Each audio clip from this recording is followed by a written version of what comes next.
Hello there, it's Anna, and I am in the kitchen again talking about the seeds that I'm going to be sowing inside in January. So always a super exciting time of the year when you get to start sowing things inside, but you want to be careful to make sure that you're sowing things at the right time. And of course, a lot of the time this depends on what growing zone you're in. So I'm in growing zone US growing zone 7A, so that means my last frost is just about mid to early April, somewhere in there. So that's what, you want to count back from when you're trying to start your seeds. And I definitely encourage you to be really mindful of that. I had an experience a couple years ago where I started tomatoes in January thinking, head start, what could go wrong? I was really new to starting seeds, so I just figured, I'll just do it. What could possibly happen? I ended up with full 3-foot tomato trees in my house. I was lugging them in and out of the porch every day. I had them in my kitchen, just a full disaster. My husband was very patient, but it was not fun for either of us. Although we did get early tomatoes, I will say that, but definitely not something I want to repeat. So after that experience, I'm really careful not to start things too early because it just can get complicated. With that said, some things do need to get started early. Some things take a long time. And I think one thing that happened to me when I started starting plants from seed was I would kind of look at the seed packet, and in my mind, I would envision that plant that you get from the garden center. I would just see the seed packet and I think that's what I'm gonna have, this glorious, big, huge, beautiful plant that's ready to go as soon as the last frost day hits.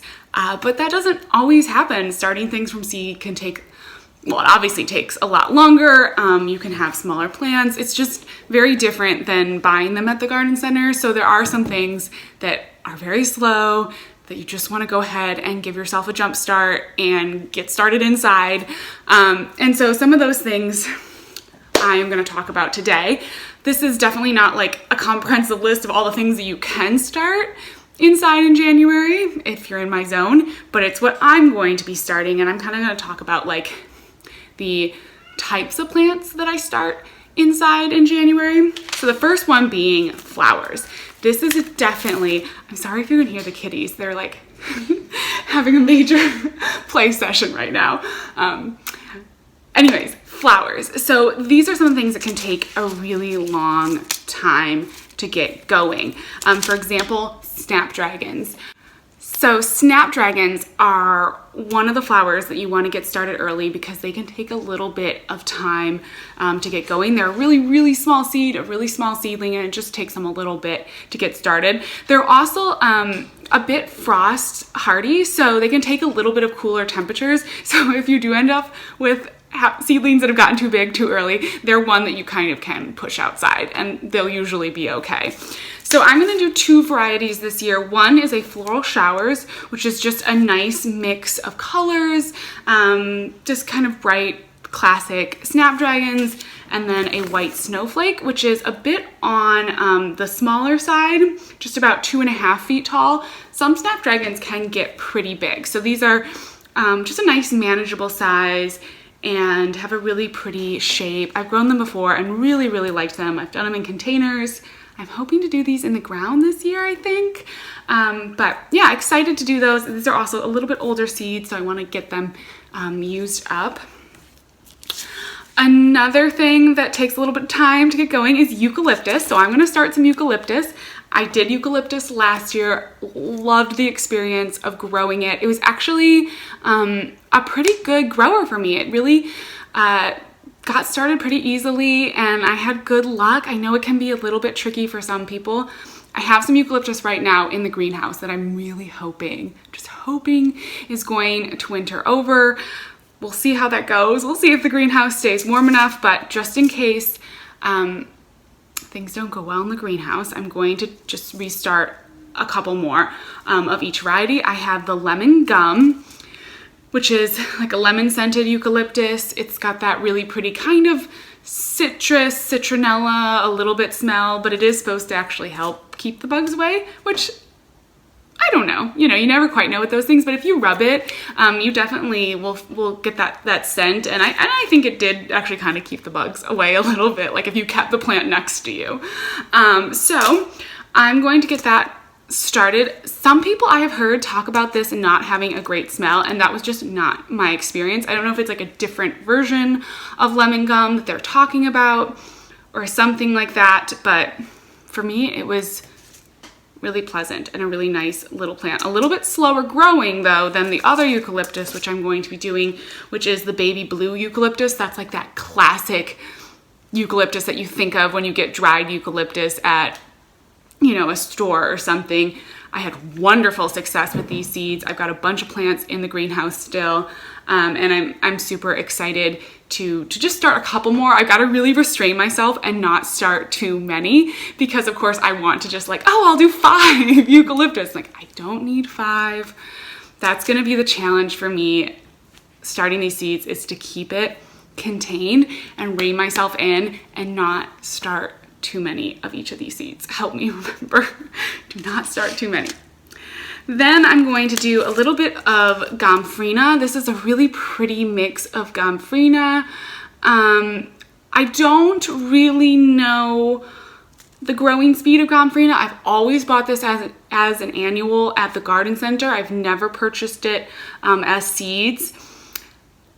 But I'm guessing because flowers do tend to take a little bit longer and I want kind of bigger impact once these go out in the garden, that they will be a little bit slower. So I'm gonna start them in January. And this may be one that I live to regret. Like, this may be one that I'm showing you massive seedlings in March saying, what do I do? But Granfrina is amazing. It's just gorgeous. So I'm gonna do this, and I love this mix. I love these bright colors. These are kind of the colors I'm going for, the pinks, the oranges, the reds, the real bright sort of tropical look. So that's what I'm gonna start for Granfrina. I may add in a purple one. I kind of wanna get a purple seed for Granfrina too. So if I can find that, I may add in another color of Granfrina. Then I'm going to be doing some violas, which definitely take their time getting started. I don't even know if I'm gonna be able to get these up and flowering and going by spring, but I wanna give it a try.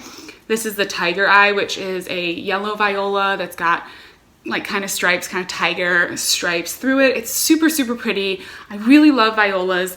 They're definitely one that are really easy to get at the garden center. Like for me in my area, violas are a prime plant, and so they're all over the garden center. Definitely don't really need to start them from seed because they're fairly affordable from the garden center. I do try to keep that in mind a little bit when I'm planning. Like if it's a really affordable, easy thing to get from the garden center, maybe I don't start it from seed just because my space is pretty limited.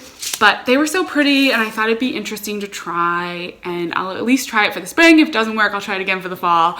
And then after 2 tries, we'll see, we'll see what I think. But I'm gonna get those started.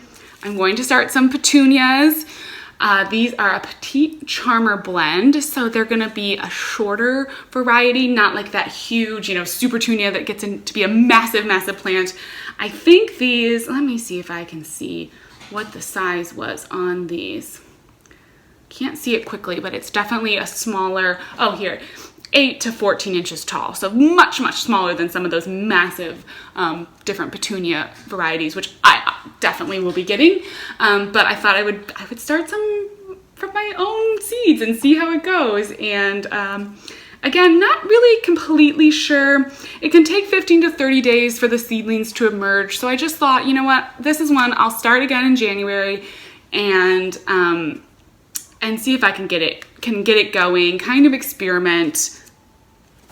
That's the plan with that. Then I'm going to do passion flower, which I'm very, very excited about. This is such a pretty vine, and look at those flowers. Oh my gosh, I cannot wait to have these. I've heard that they can be a little tricky to get started, that they can take a little bit of time to germinate. It does say 8 weeks before your last frost, so here I said, don't start your seeds too early. Don't do that. Don't make that mistake. And then now I'm like, I don't know. These all might get huge. Oh, well, you know.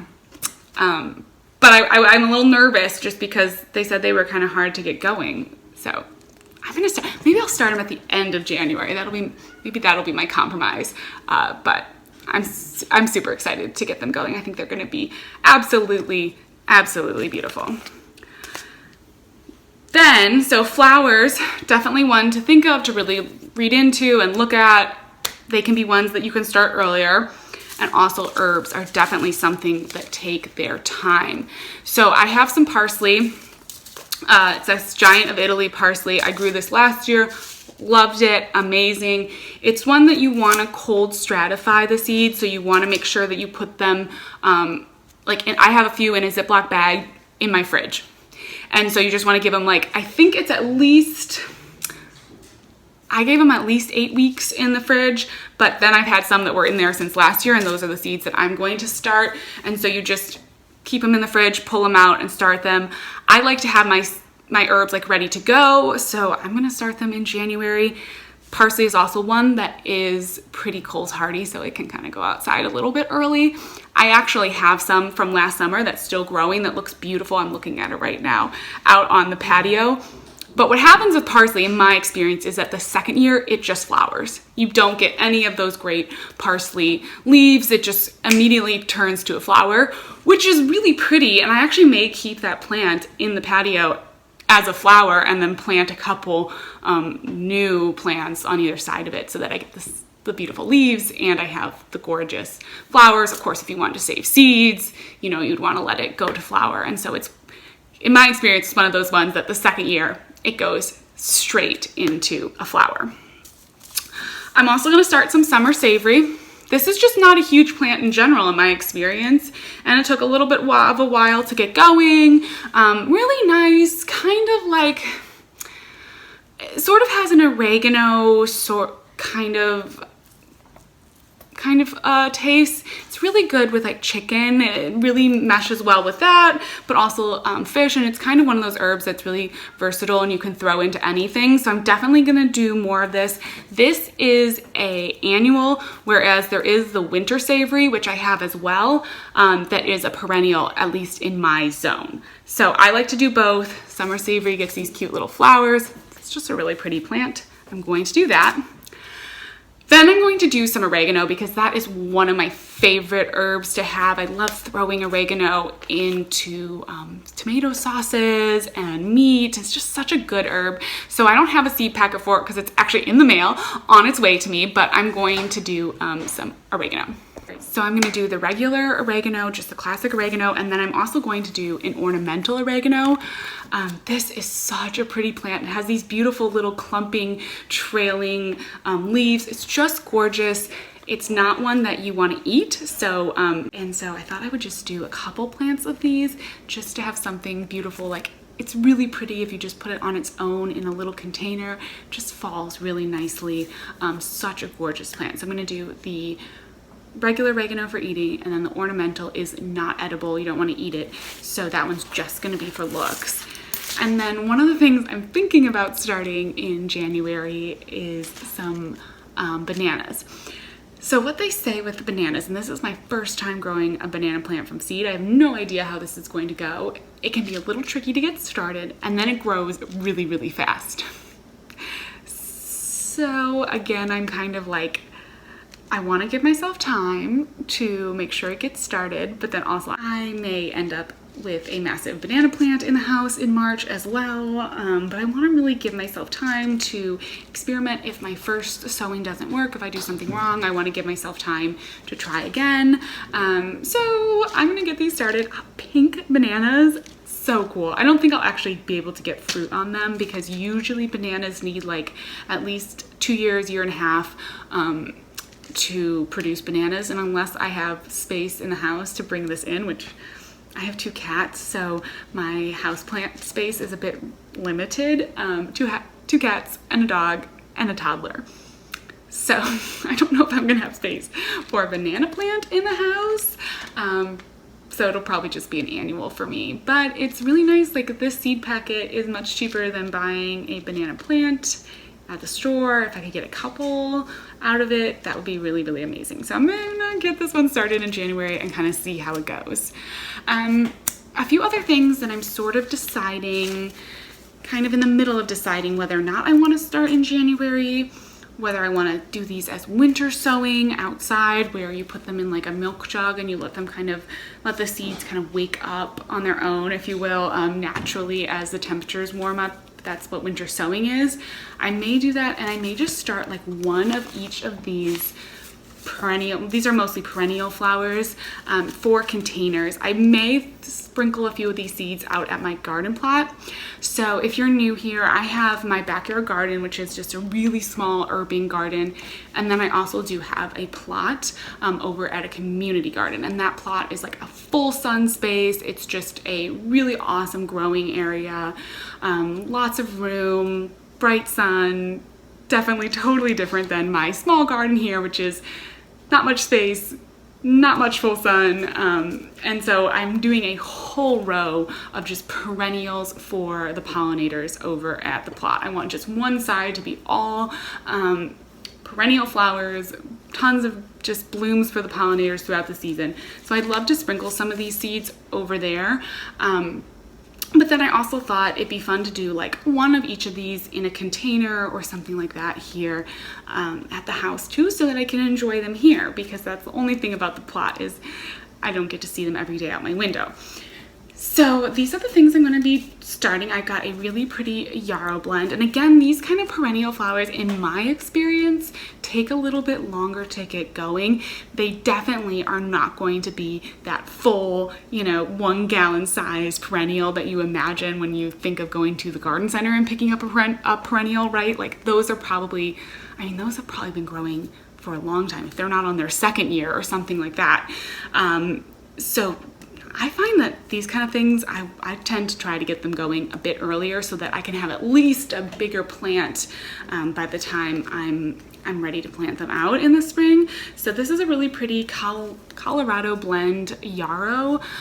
Yarrow colors, in my experience, are a bit limited. It can be a little tricky to find like the color that you want, but I just thought the Colorado Blend had some nice yellows and pinks and kind of that like peachy color it looks like in there. So I thought it kind of just hit, all the marks as far as yarrow colors. And yarrow is such a beautiful flower. I would love to have some more yarrow in my life. I don't have any in the garden right now.